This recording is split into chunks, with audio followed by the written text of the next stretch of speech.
'cause I am seeking him. I came this far just to marry you. If you see my lover, please just let me go, 'cause I won't stop here till I get to know. It's very prophetic. Don't bargain with your life. Our man of God ministered today on a powerful testimony. How he was supposed to die in November. And he knew that the same way he would see prophetic things about countries, would know about presidents, things to take place in the nation, was the same way he saw it. And he knew that he was meant to die in November. This was something that him and the prophetess knew. And I also knew myself. And one of the services where I knew about it most potently was the first night of bliss. And during the first night of bliss, when everyone was celebrating, I left the podium. And I went to that back door there. And I began to weep. Because I was asking God, how may I pick up the mantle of my father? If he can just give me strength. Because I knew it was November. And it was a burden upon my heart. And I began to ask God for strength. God, just give me strength. And as I came out of that place, I went to the back there and I went to my knees at the back there.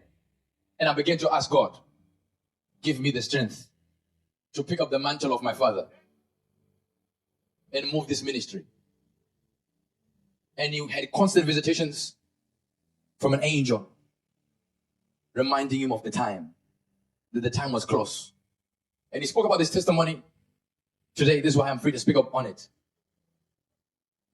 And when we went to Nigeria, he said to the prophetess, we need to get to Lagos. We can't be here because I can't die outside of Lagos. I can't die if I'm not near Pastor Chris. And there were only a few more days to the end of the month. And I knew that day was approaching. So through that time, I was asking God what to do. I was not asking God to change it, because the man of God said that that was so.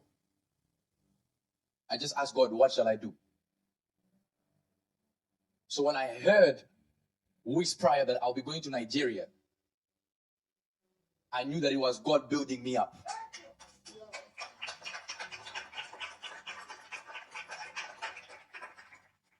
I knew that God was increasing the lucidity of my spiritual substance.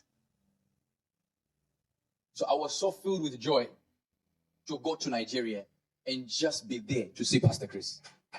But in my heart, I knew that the days were getting closer. The days were getting closer to the day where my father would depart from me. And this was something that we knew for long. To a point where the man of God got on this same pulpit and said, I saw the day I would die. But all of you thought it was a joke. And we knew it was serious. And you don't take these things serious.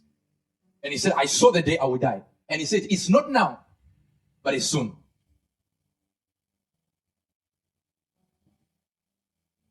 So I began to ask God to give me strength to show me what to do.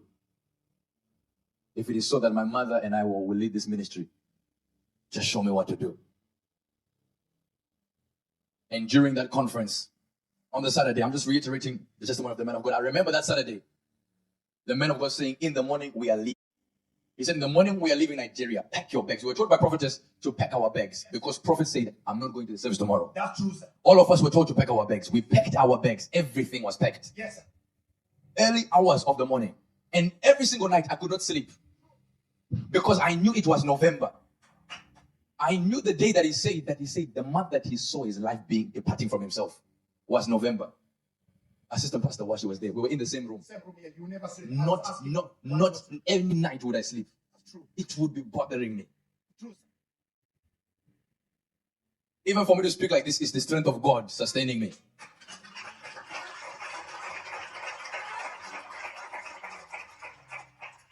And we were taught to pack our bags. And I began to pray, God, why can't we just go to this service tomorrow? I didn't understand it. And he said, we're going. Early hours of the morning. Maybe 6 a.m., 7 a.m. there. Maybe even 6 a.m. We are told to unpack our bags. Get changed for that service. And we quickly unpack our bags. Get changed for the service. Get to the service. And the man of God, Pastor Chris, one of the first things that he does as he's gone into the length of the service is he calls up prophetess. After calling up prophet. And calls up prophet again. And then after calling up prophet, calls up prophet again. Then calls up myself and calls up prophet again. It was a defining moment for Spirit Embassy and for the Angel family.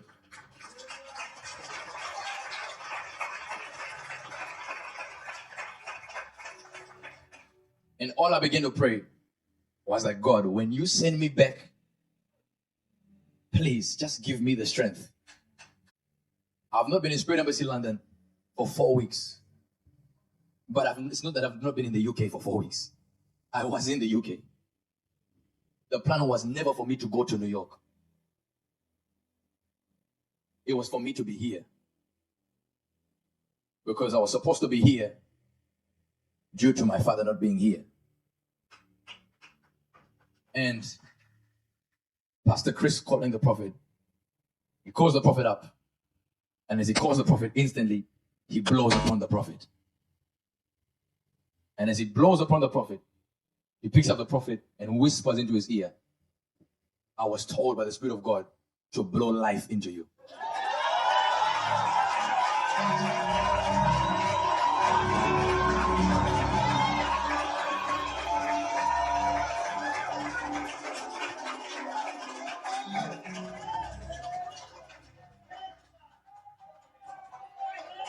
I was told to blow life into you.